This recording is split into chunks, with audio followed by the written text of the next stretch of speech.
At ito ngayon ang ating lesson for the supremacy of Christ, kung saan itinuturo ng verses 15 to 20 na ang pinakadakila sa lahat at kataas-taasan sa lahat ng bagay ay walang iba kundi si Jesucristo.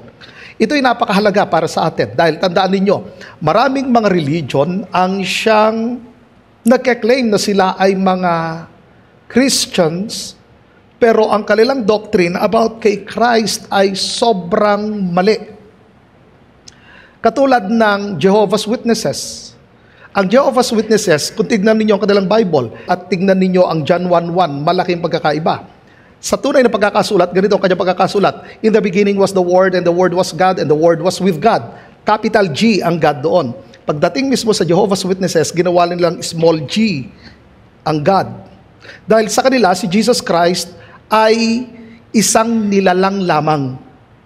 Isang created being. Hindi nila kinikilala si Jesus Christ as creator ng heaven and earth. Ang Mormon, ang kanilang teaching, si Jesus Christ at si Lucifer ay magkapatid sa spirit. Ibinaba talaga nila si Jesus Christ. Ang mga INC, si Jesus Christ para sa kanila ay tao lang at hindi Diyos. At yan ang naging problema nung panahon din ni Apostle Paul. Maraming mga lumabas at kumalat na mga maling katuruan na pumasok sa Colossian Church. Kaya ang verse 15 to 20 ay pagdi-defend mismo ni Apostle Paul na sinasabi niyang si Jesucristo ay hindi kapantay ng mga anghel, kundi kanyang itinuturo ang supremacy ng ating Panginoong Hesus na siya ang supreme, ang pinakamataas sa lahat. At siya ang nangunguna at siya ang namumuno at hindi lamang yon, ipinakita niya na si Jesus Christ ay creator ng heaven and earth at siya ang sustainer ng lahat. Kaya isa-isahin natin ang verse 15 to 20. Handa na kayo? Okay, basahin natin ang verse 15 to 20. Si Kristo ang larawan ng di nakikitang Diyos at siya ang may kapangyarihan sa lahat ng nilikha. Sapagkat sa pamamagitan niya at para sa kanya, nilikha ang lahat ng nasa langit at nasa mundo. Ang nakikita, pati rin ang di nakikita. Katulad ng mga espiritong nagahari at namamahala, mga espiritong namumuno at may kapangyarihan. Bago pa man likhain ang anumang bagay, naroon na si Kristo. At sa pamamagitan niya, ang lahat ay nananatiling nasa kaayusan. Si Kristo ang ulo ng iglesia ng kanyang katawan. Siya ang pinagmulan nito, ang unang nabuhay sa mga patay para maging pinakadakila siya sa lahat. Sapagkat minabuti ng Diyos na ang pagkadiyos niya ay manahan ng lubos kay Kristo. At sa pamagitan ni Kristo, ipagkakasundo sa Kanya ang lahat ng nilikha sa langit at sa mundo. Ginawa niya ito sa pamagitan ng dugo ni Kristo sa krus. Kaya ang tanong natin rito ay ganito: how is Christ's supremacy shown in Colossians chapter 1 verse 20? Actually, in-unveil ni Apostle Paul ang absolute supremacy ng ating Panginoong Hesus in creation, in the church, and in the work of redemption. Sa verses 15 to 20. So isa-isahin natin ang mga verses na ito. Verse 15a. The Son is the image of the invisible God. Hanggang doon lang tayo. Mamaya na yun sa point number 2 natin, yung the firstborn over all creation. Okay? So, anong tinuturo nito? Number 1, Christ, image of invisible God. Ano ang ibig sabihin ng the image of invisible God? Ang ginamit niyang word dyan is image. Na sa Greek, kapag sinabi nating image is eikon. It means exact representation. Hindi lamang basta resemble ng Diyos, kundi kung ano ang nature ng God the Father, kung ano ang karakter ng God the Father, kung ano ang attributes ng God the Father ay makikita kay Jesus Christ. So ganito ang ibig sabihin ng salitang image or exact representation. Si Jesus ay omniscient, omnipotent, omnipresent God. Siya ang eternal, holy God.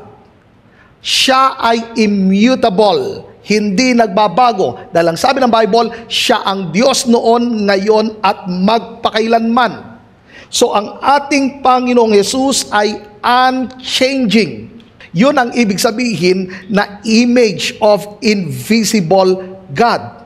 Ngayon, ang sabi ng John chapter 1, wala pang nakakita sa Diyos. Ngayon, mapapaisip tayo, bakit sa Old Testament merong nakakita sa Diyos? Yun yung kahalagahan, yun yung sinabi ko sa inyo, sa subject na Christology. Sino si Jesus Christ in the Old Testament? Meron tayong tinatawag na theophany or Christophany, na kung saan ipinapakita roon kung sino si Jesus Christ in the Old Testament. So, ang nakikita mismo nila Abraham, kaya nga sinabi ng Panginoong Hesus, nakita ni Abraham, nakita na ako noon pa man ni Abraham.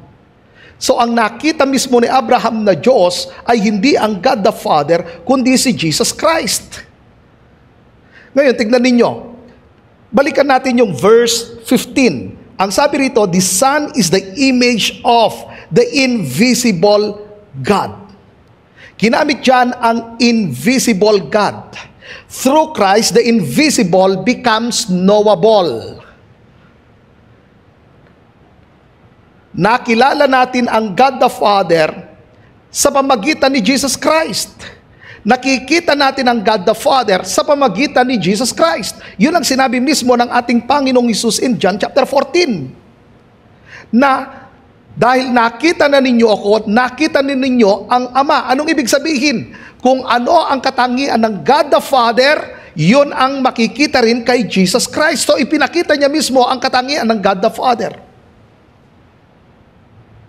Yun ang ibig sabihin ng salita ng Diyos. So maliwanag rito na si Jesus ay hindi nilikhang larawan, kundi tunay na Diyos mismo. Hindi siya kopya lang ng Diyos, kundi siya ay may kaparehong kalikasan ng Diyos. Kung saan maliwanag na si Jesus Christ. Kung gusto mong makilala ang God the Father, kailangan mong makilala mismo ang ating Panginoong Hesus. So ano dapat natin gawin? Know God through Christ.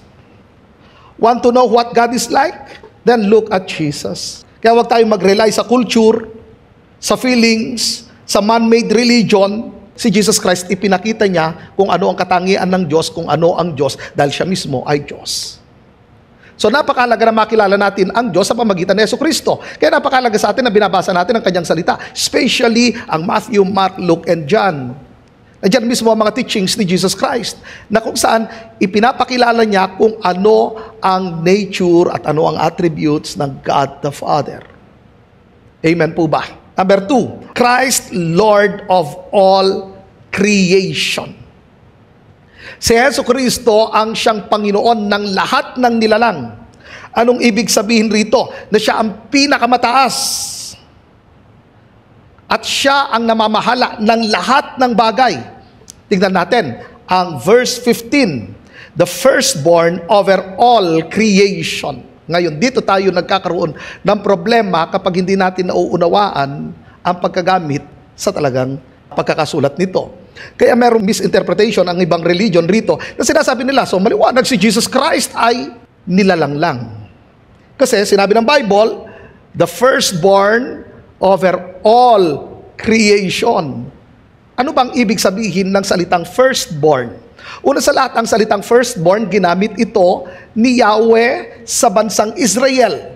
Na tinawag ang Israel na firstborn sa lahat ng mga bansa. Ang tanong, ang Israel ba ang kauna-unahan na nabuo as a nation? Hindi. Pero bakit siya tinawag na firstborn? So ibig sabihin, nung binanggit ni Apostle Paul ang salitang firstborn, hindi usapan diyan yung literal na kapanganakan.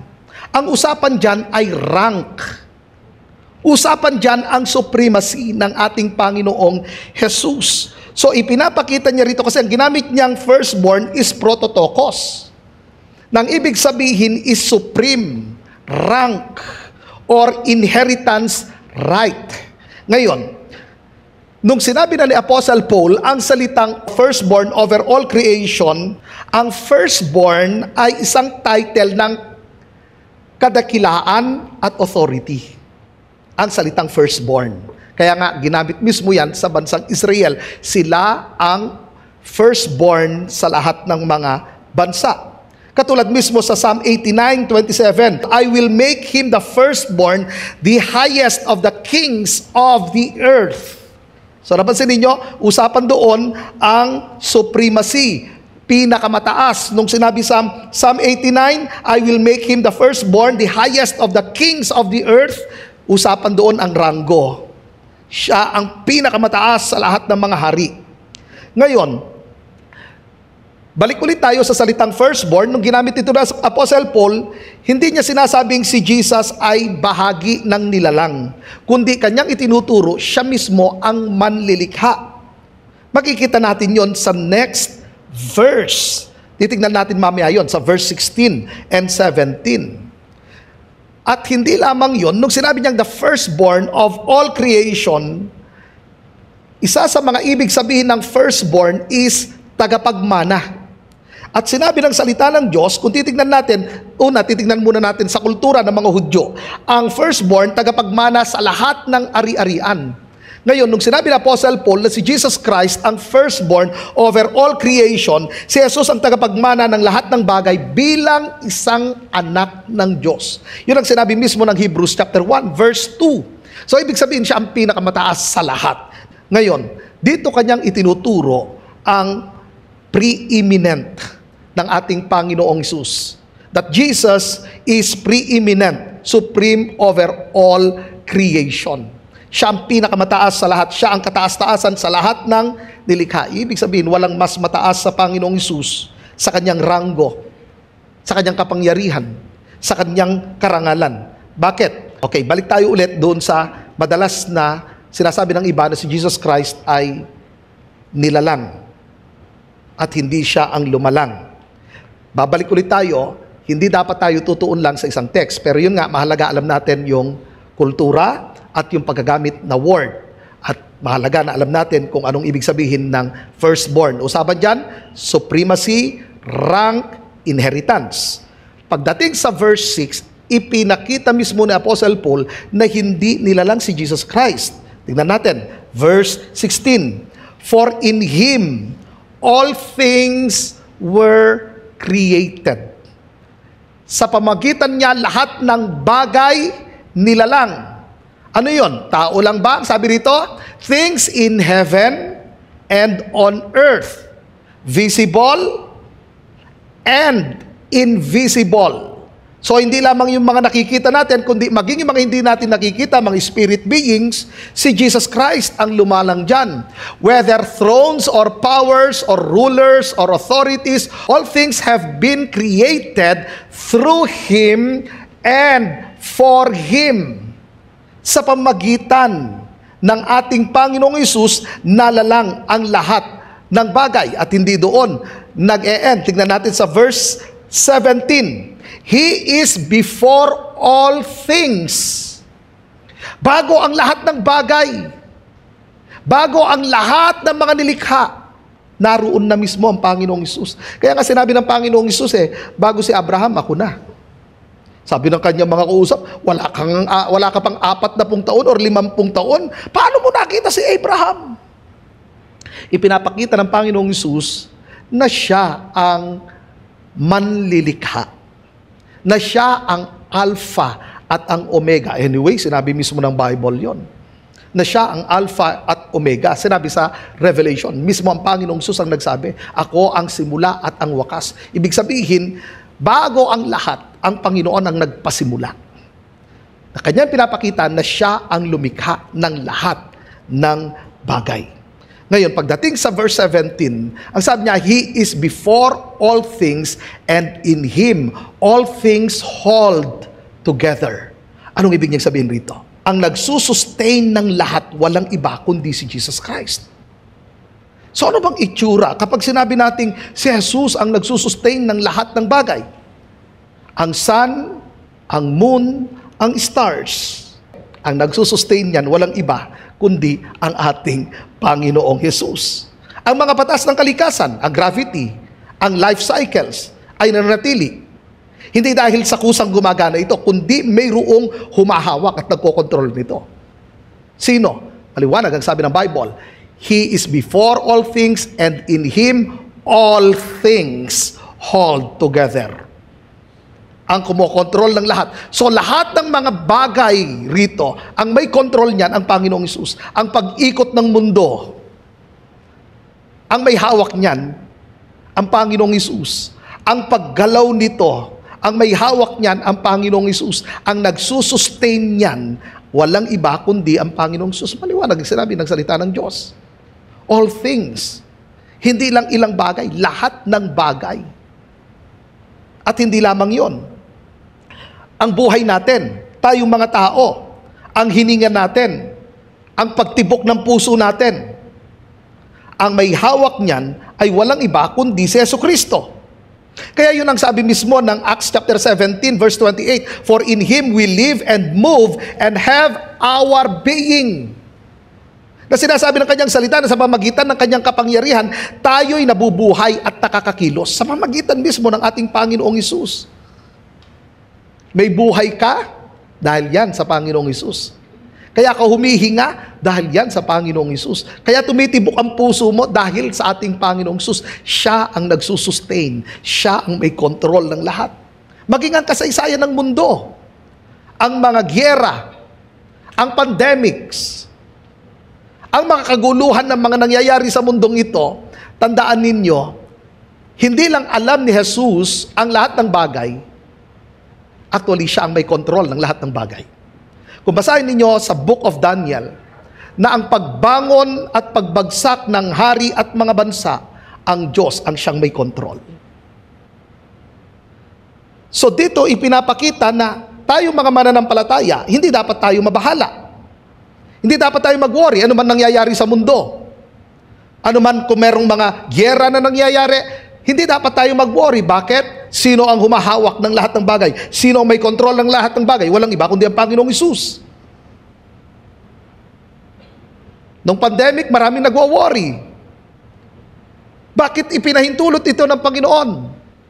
Alam ninyo, kahit parang out of control ang lahat, hindi nangangahulugan na hindi na alam ng Diyos ang kanyang ginagawa. Kung basahin ninyo ang Ecclesiastes chapter 3, ipinakita roon ang positibo at negatibong pangyayari na kanyang ipinapakita, pangit or maganda ang nangyayari, ang may control, walang iba kundi ang Diyos. Ang ating Panginoong Jesus. Kaya dapat wala tayong ikabahala. Nagkakagulo man ang paligid, kontrolado ng Panginoong Hesus ang lahat. May layunin, may direksyon sa ating Panginoong Hesus. Dahil siya mismo nagpapanatili nito. Alam niya ang kanyang ginagawa.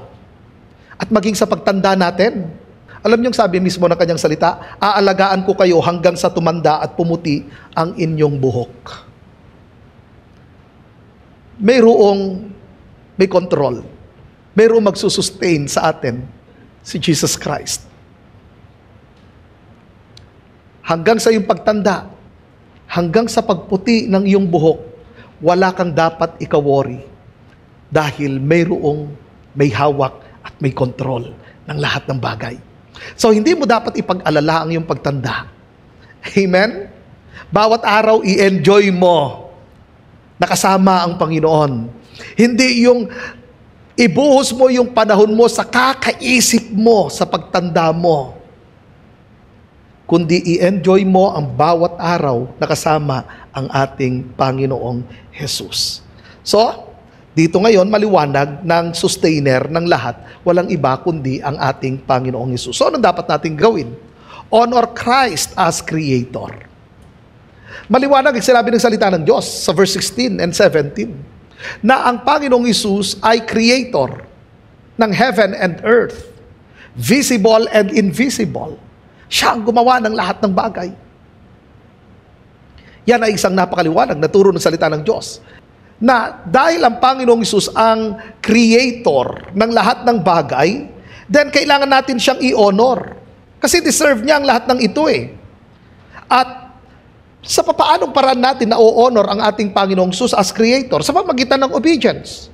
Dahil siya ang nagsusustain. Dahil siya ang may control ng lahat ng bagay. Then, ang gagawin ko, susunod ako sa Kanya dahil alam niya ang lahat ng bagay. Dahil siya ay omniscient God. Siya ang omnipotent God. Siya ang omnipresent God. Kahit saan ako dalhin ng Panginoon, hindi ako iiwan ng Panginoon. Actually, sinabi yun ng Panginoong Hesus, ipinakita niya ang kanyang divinity in Matthew chapter 28. Sinabi ng Panginoon, at saan man kayo naroon, lagi ko kayong kasama. Tandaan ninyo, ang omnipresence ay sa Diyos lang. Si Satan nga, hindi nga omnipresent eh. Kaya nga, mapapabasa ninyo sa Job chapter 1, sabi ng Diyos, saan ka pumaroon? Sabi niya, nagpaparoon at nagpaparito ako. Maliwanag na kung nasaan siya sa kung nandun siya sa isang lugar, halimbawa, nandun siya sa Purok 2, wala siya sa Purok 4. Nakuha ninyo? O ngayon, sina Paul, sina Peter, si Tomas, nasa langit sila. Hindi ko pwedeng sabihin, Saint Tomas, pray for me. Anong alam niya? Nakukuha ninyo? Hindi naman siya omnipresent. Ang Panginoong Hesus, sa Matthew 28, sabi niya, saan man kayo naroroon, lagi niyo akong kasama. Pinapakita ng Panginoong Hesus na siya ang omnipresent. Kahit saan naroroon siya. Pag sinabing omnipresence, kahit saan naroroon siya. So dahil siya ang creator, dapat i-honor natin ang Panginoong Hesus sa pamagitan ng ating pagsunod sa Kanya. At hindi lamang yon, kundi sa pamagitan ng ating pagtitiwala mismo sa Kanya. Dahil siya may hawak, dahil siya ang sustainer, so magtitiwala ako sa ating Panginoon. Kasi siya nga ang sustainer eh. Kasi siya nga ang humahawak ng lahat ng bagay. So ibig sabihin, dapat ipagkatiwala ko ang lahat sa Panginoon. Ang aking future, ang aking buong buhay. Ang lahat ng nasa sa akin, ipagkakatiwala ko sa Panginoon. Eh madalas, sa ilang part lang ng buhay natin, ipinagkakatiwala ang ilang part lang natin sa buhay natin sa Panginoon. Dapat ang buong buhay natin, ipagkatiwala mismo natin sa ating Panginoong Hesus.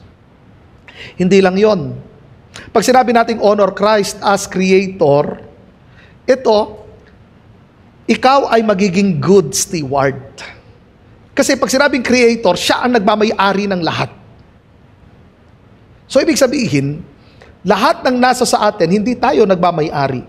Yang katawan mo na yan, hindi naman talaga sa iyo yan. Hiram mo lang naman yan sa Diyos eh. Parang sasabihin mo, meron akong house and lot, kanino yung lupa na yan? Sino bang gumawa niyan? Walang iba kundi ang Diyos. Parang sasabihin mo, ako nagpatayo ng bahay, mga materyales dyan. Saan galing ang mga yan? Sino talagang gumawa dyan? Ginawa yan ng Panginoong Hesus. So dito ipinapakita, dapat alam natin ang principle of ownership at principle of stewardship. Sa principle of ownership, ang nagmamay-ari ng lahat ng bagay, walang iba kundi ang Diyos. Sa principle of stewardship, tayo'y pinagkatiwalaan, wala tayong pagmamay-ari sa mundong ito. So ngayon, kapag sinabi ngayon na maging good steward tayo, dahil lahat tayo pinagkatiwalaan ng Diyos, ang tanong, nagiging mabuting katiwala ka ba? Yang katawan mo, saan mo ipinapagamit? Yang talento mo, saan mo ipinapagamit? Yang time mo, saan mo ipinapagamit? Ang lahat ng nasa sayo, saan mo ipinapagamit? Ikaw ba ay good steward?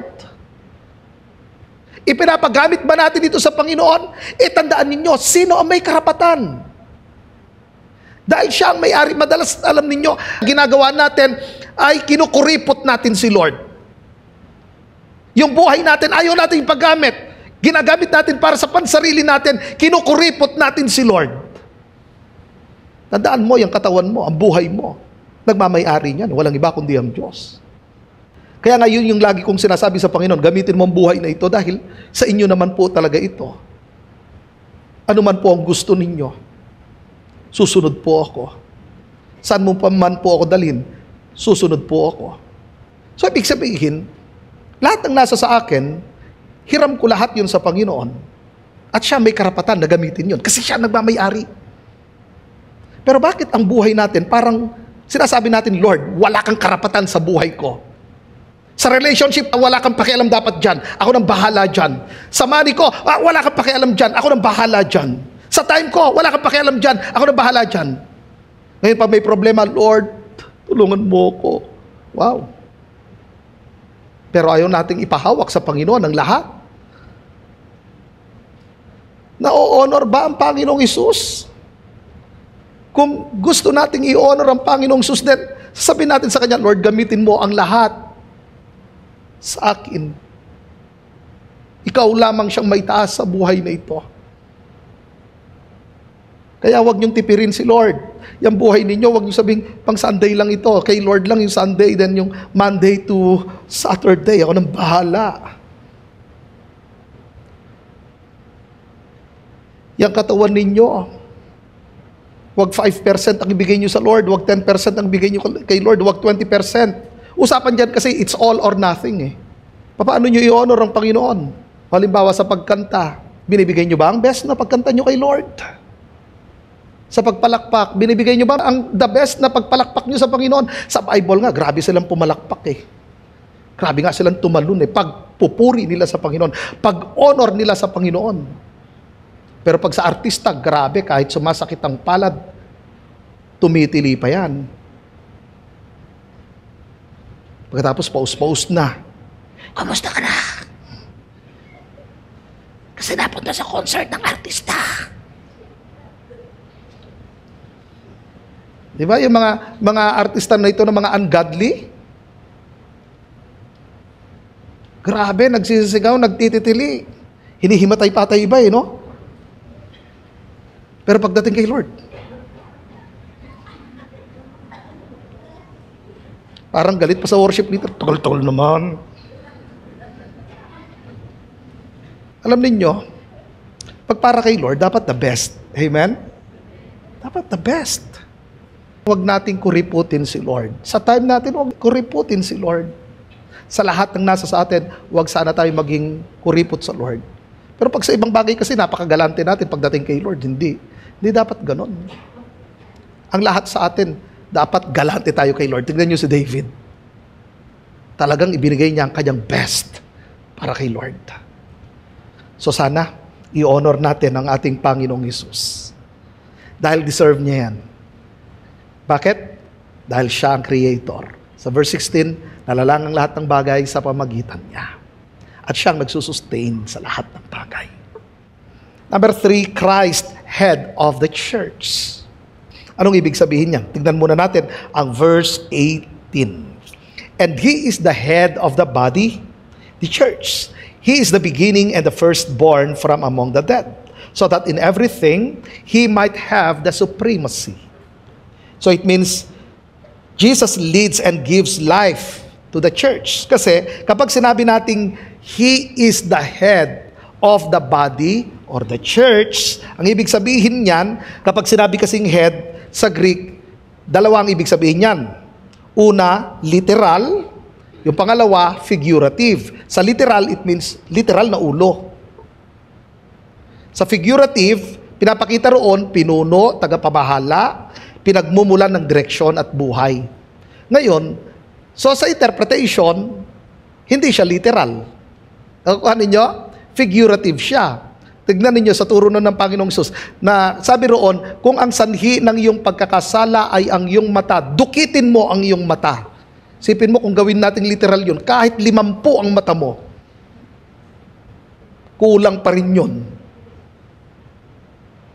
Sabi ng Lord, kung kamay mo ang dahilan ng iyong pagkakasala, putulin mo. Naku, kulang itong 2 kamay natin na to.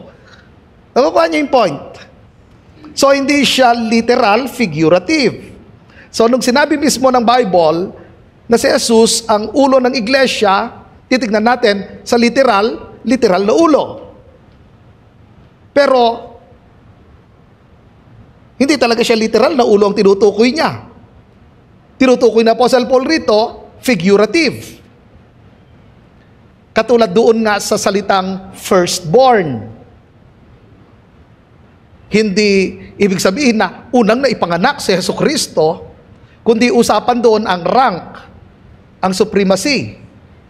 Ngayon, pagdating dito sa head, figurative. na kanyang ipinapakita ang pinuno, tagapamahala, pinagmumulan ng direksyon at buhay. So, ang church, ang katawan ni Hesukristo.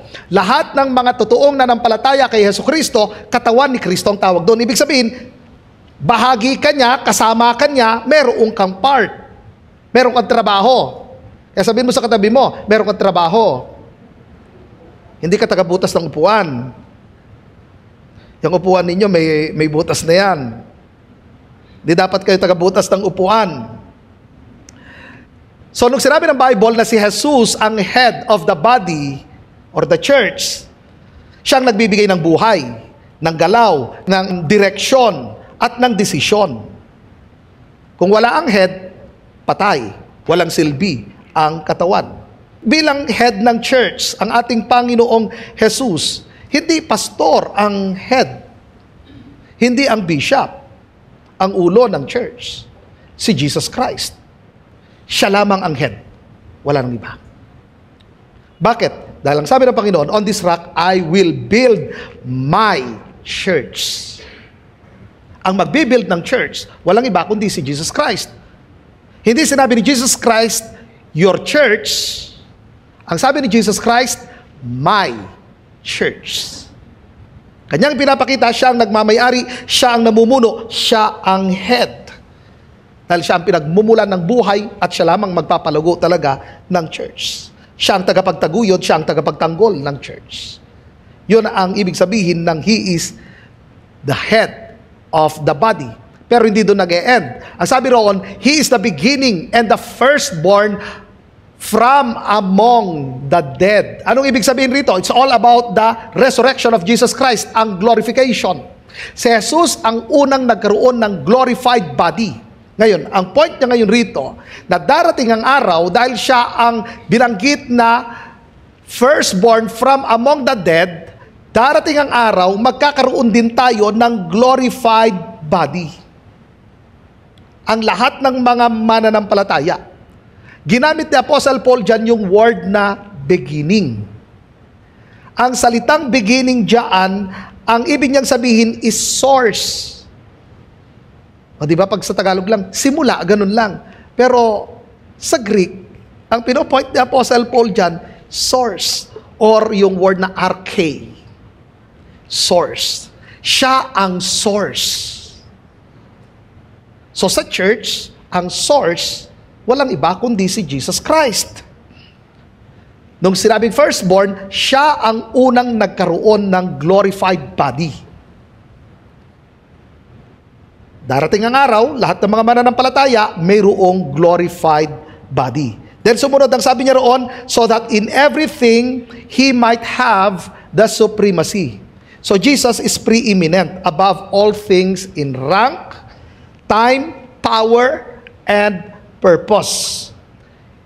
Yan man ay sa creation, sa redemption, sa resurrection, or sa church, siya ang supreme sa lahat.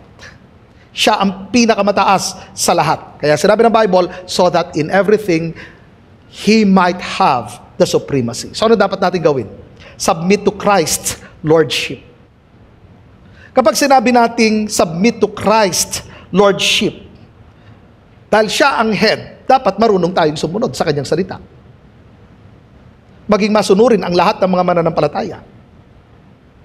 Maraming mga tao, mas sinusunod nila ang kanilang religion kaysa kay Jesus Christ, kaysa mga teachings ni Jesus Christ. Mas sinusunod ang tradisyon kaysa Word of God. Tandaan ninyo, hindi ang tradisyon ang may final authority, kundi ang Word ng ating Panginoong Jesus. Yun ang may final authority. Ngayon, hindi doon nag-e-end. Kapag sinabi na natin ngayon, submit to Christ's Lordship, mahalaga ang unity mismo sa body of Christ. Yun ang sinabi mismo ng kanyang salita in Ephesians chapter 4. Mag-effort kayo na magkaroon ng unity sa church. So ang lahat ng mga mananampalataya, lahat ng bahagi ng katawan ni Jesucristo, makibahagi, makiisa sa mission. Katulad ng sinabi ng Panginoong Jesus, go and make disciples of all the nations. Dapat, makiisa tayo roon dahil yun ang command ng ating commander-in-chief. Ang command ng ating Panginoong Jesus in Matthew chapter 28 is go, not to wait. Huwag kayo maghintay ng mga tao sa loob ng church, kayo mismo ang humayo at ipangaral ninyo ang salita ng Diyos. Hindi tayo uuupo, kundi tayo mismo hahayo.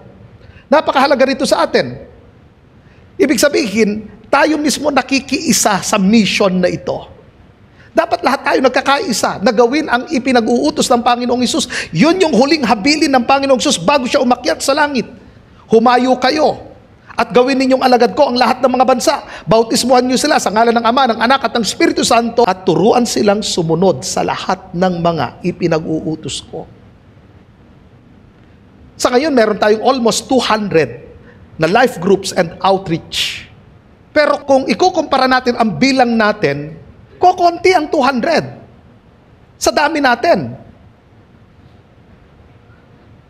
Kung lahat ng mga mananampalataya magre-reach out, makiisa mismo sa Panginoong Hesus. Kasi ito yung tinitibok ng puso ng Panginoon eh. Kaya tignan niyo ang Panginoong Hesus. Ano ang kanyang huling mensahe bago siya umakyat sa langit? Humayo kayo at gawin yung alagad ko ang lahat ng mga bansa. So hindi lang mga pastors, hindi lang ang mga ilan ang tinawag ng Panginoong Hesus na humayo, kundi lahat ng mga tunay na mananampalataya, lahat ng mga tagasunod ni Jesucristo. Ang tanong ko, kayo nga ba talaga'y nananampalataya kay Jesucristo? Kung kayo nananampalataya kay Jesucristo, kayo ba ay nakikiisa sa sinabi ng Panginoong Hesus na humayo kayo at gawin yung alagad ko ang lahat ng mga bansa? Napakahalaga ng unity. At hindi lamang hanggang roon. Dapat sa church talaga mapanatili ang unity. Ang unity na ito base sa katotohanan ng salita ng Diyos. Kasi dangerous pag outside na sa salita ng Panginoon at outside sa will ng Panginoong Hesus. Pag sinabi na nating unity, kasama dyan yung pagkikipagkapayapaan natin sa isa't isa, pagtutulungan natin sa isa't isa, pagmamahalan sa isa't isa, pagpapatawaran sa isa't isa, nagkakaisa tayo bilang mga tagasunod ni Jesucristo. So kapag sinabi na natin, submission to Christ, Lordship, sa practical na bagay, sinasabi natin, Lord, hindi na ako masusunod, kundi ikaw na po. Hindi na akong Panginoon ng buhay ko, kundi ikaw na po. Lahat ng area ng aking buhay, Panginoon, ipinapasakop ko sa iyo. Ang aking time, ang aking relationships, ang aking money, ang aking mga choices, ang aking dreams, pinapasakop ko sa iyo. Usapan rito, lahat ng area ng buhay natin. Hindi lang ilan. Number 4, Christ, fullness of deity. Tandaan ninyo, magkaiba ang Diyos na nagkatawang tao sa tao na naging Diyos. Ang turo ng Mormon, ang tao magiging Diyos. Actually, yun ang turo mismo ng Ahaz sa Genesis chapter 3. Pero si Jesus, hindi siya tao na naging Diyos. Siya'y Diyos na nagkatawang tao. Dapat maunawaan natin ang humanity and the deity of Jesus Christ. 100% na tao siya at 100% na Diyos. Nung siya'y nagkatawang tao, hindi nawala ang kanyang pagka-Diyos. Still, Diyos pa rin siya. Doon sa Philippians chapter 2, mayroon lang ilang mga privileges na hindi niya ginamit ang kanyang pagiging Diyos. Kasi minsan ganito ang kaisipan natin, ang kaisipan ng iba, kaya powerful si Jesus Christ dahil sa Holy Spirit, right? Pag-usapan sa kanyang humanity, yes, sa infilling of the Holy Spirit, empowerment ng Holy Spirit. Pero tandaan ninyo, sa deity ng Panginoong Hesus, siya'y omnipotent God. Siya'y makapangyarihan, hindi nawala ang kanyang kapangyarihan, hindi rin nabawasan ang kanyang kapangyarihan. Alam niya rin kung ano pang nasa isip at nasa puso ng tao. Alam niya ang mangyayari sa araw ng kinabukasan. Alam niya ang lahat.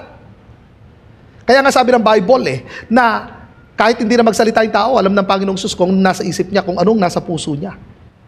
Kaya maganda kung pag-usapan natin, kung gusto niyo maunawaan ang deity ng ating Panginoong Hesus, magandang basahin ang Gospel of John.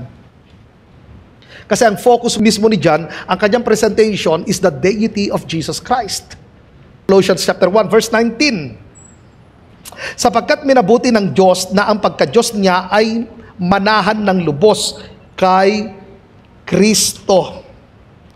Sinabi rito, for in Christ all the fullness of the deity lives in bodily form.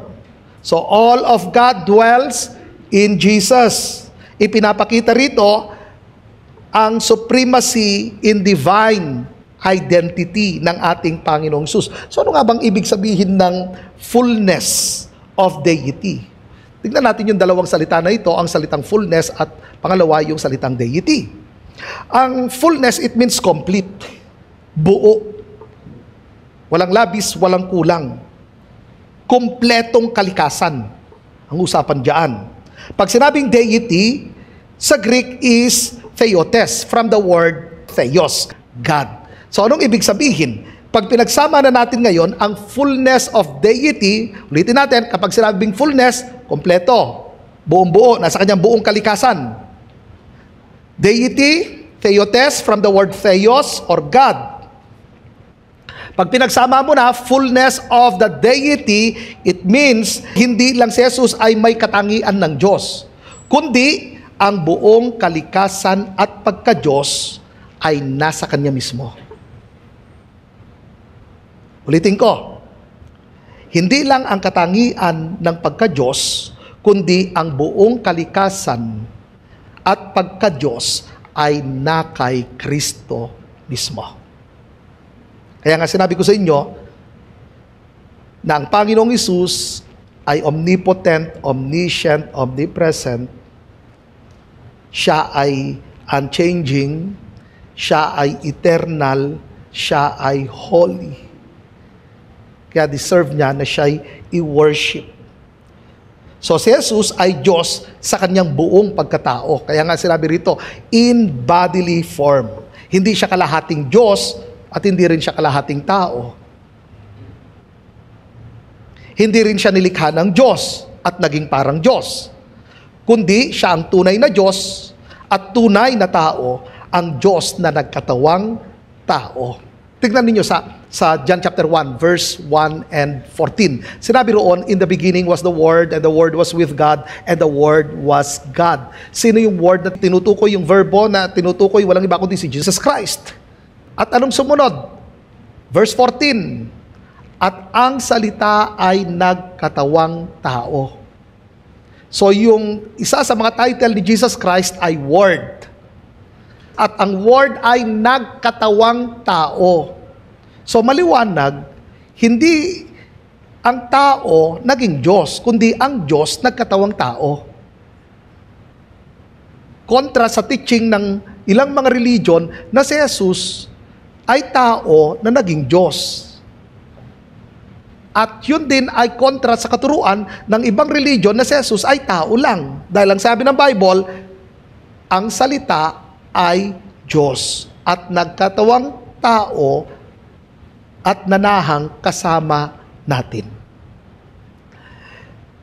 Kaya napakahalaga talaga na maunawaan natin na Diyos si Jesus Christ. So anong dapat natin gawin? Worship Christ as God. Tingnan ninyo, ang worship ay para sa Diyos lang. Ngayon, sinabi ba ng Bible na we worship si Jesus Christ? Yes. Sa Gospel of Luke, ang wise men, hindi tatlong hari yun ang wise men ay nag-offer sa ating Panginoong Hesus at winorship siya. Sa Matthew, ang mga disciples, ang 11 disciples, bago umakyat si Jesus sa langit, ang sabi ng Bible, winorship siya ng kanyang mga disciples. Sumunod, ang isa sa mga disciple na si Tomas, sinabi niya, Panginoon ko at Diyos ko. Hindi sinabi ng Panginoong Hesus, ay sandali, hindi ako Diyos. Hindi. Tinanggap ng Panginoong Hesus yun. Tingnan ninyo nun si John, nung siya lumuhod at sumamba sa angel, anong sabi ng angel? Huwag akong sambahin mo, ang Diyos lang ang sambahin mo. At yun din naman talaga ang tinuturo ng salita ng Panginoon, ang Diyos lang ang sambahin mo. So si Jesus Christ ay sinasamba. Ang Creator ang sinasamba. At ang Panginoong Hesus, according sa Colossians chapter 1, siya ang lumikha at sa pamagitan niya nalikha ang lahat ng bagay. Deserve ng Lord ang worship. So dapat i-worship natin siya. Pag sinabing worship Christ as God, dapat wholehearted ang pag-worship natin. Buong puso, buong pagmamahal, buong lakas ibigay natin sa pagsamba sa ating Panginoong Hesus. Nasa ating pagsamba, nagbabaw tayo sa Kanya. Ibig sabihin, nandoon ang humility. Na nire-recognize natin ang Panginoong Hesus na siya ang Diyos. Kaya mga kapatid, hindi dapat natin tinitipid ang pag-worship kay Lord sa ating Panginoong Hesus. Amen? Dahil pag wino-worship natin ang Panginoong Hesus, nawo-worship ang God the Father. And last, Christ, peacemaker through the cross. Walang ibang naging mediator between God and man. Si Jesus Christ lang. Nagkaroon ng pagkakasundo ang Diyos at ang tao dahil kay Kristo. At yun ang tinuturo rin ng Colossians chapter 1, verse 20. At sa pamagitan ni Kristo, ipagkakasundo sa Kanya ang lahat ng nilikha sa langit at sa mundo. Ginawa niya ito sa pamagitan ng dugo ni Kristo sa krus. So nawala ang galit ng Diyos dahil mayroong nagbayad. Mayroong nahukuman. Dapat tayo ang nahukuman. Pero si Jesus Christ ang siyang umako ng ating kasalanan. Kaya sa krus, nandoon mismo ang judgment ng Diyos at nandoon din ang mercy ng Diyos. Nagsulubong ang judgment at ang mercy ng Diyos. Nung inako ng ating Panginoong Hesus ang lahat ng ating mga kasalanan, hinukuman ang Panginoong Hesus. Hindi siya nagkasala, kundi inako niya ang ating mga kasalanan. Ibig sabihin, siya ang nagbayad ng lahat. Siya ang pinarusahan. At hindi lamang judgment ang kanyang itinuturo roon, kundi ang mercy ng Panginoon. Dahil sa Panginoong Hesus, posibleng maligtas ang isang tao. Posible na ang isang tao ay matanggap ang buhay na walang hanggan. At ito lamang ay sa pamagitan ni Jesucristo. So wala na ang wrath ng ating Diyos dahil binayaran na ng ating Panginoong Hesus. Ito'y may epekto lamang sa mga nanampalataya kay Kristo. So it means nandun pa rin ang wrath ng Diyos sa mga taong hindi nanampalataya kay Jesus Christ. So anong dapat natin gawin? Trust in Christ's finished work on the cross. Kapag hindi ka pa nanampalataya kay Kristo, then it's time na magtiwala ka sa Panginoong Hesus. It's time na ilagay mo ang iyong buong pananampalataya sa finished work ng ating Panginoong Hesus na hindi mo kayang save ang iyong sarili. Anyway, hindi naman talaga natin kayang iligtas ang ating sarili. Si Kristo lamang makapagliligtas sa atin. Sa mga hindi pa nanampalataya, na ilagay mo ngayon ang iyong pagtitiwala kay Jesucristo. Ngayon, sa mga nanampalataya, lagi itong paalala sa atin na lagi tayong magtiwala sa finished work ng ating Panginoong Hesus. Ibig sabihin, everyday lumalakad tayo sa grasya ng Panginoon. Tinitignan natin ang lahat sa pananaw ng grasya at mercy ng Panginoon. At sa mga hindi nanampalataya, available ngayon ang salvation. And I pray na huwag ninyong ma-miss ang regalo na ito ng ating Panginoong Diyos. I pray na nakilala ninyo ang Panginoong Hesus at hindi lamang basta't nagkaroon kayo ng kaalaman sa ating Panginoong Hesus. Dalangin ko sa mga wala pang relasyon sa ating Panginoong Hesus, magkaroon kayo ng personal na relasyon sa ating Panginoong Hesus. Ito'y sa pamagitan ng paglalagay ninyo ng inyong pananampalataya sa Kanya. Sa mga mananampalataya, patuloy na kilalanin ninyo ang Panginoong Hesus. Kaya, in-encourage ko kayo na magkaroon kayo ng discipline sa pagbabasa, pag-aaral ng Kanyang mga salita.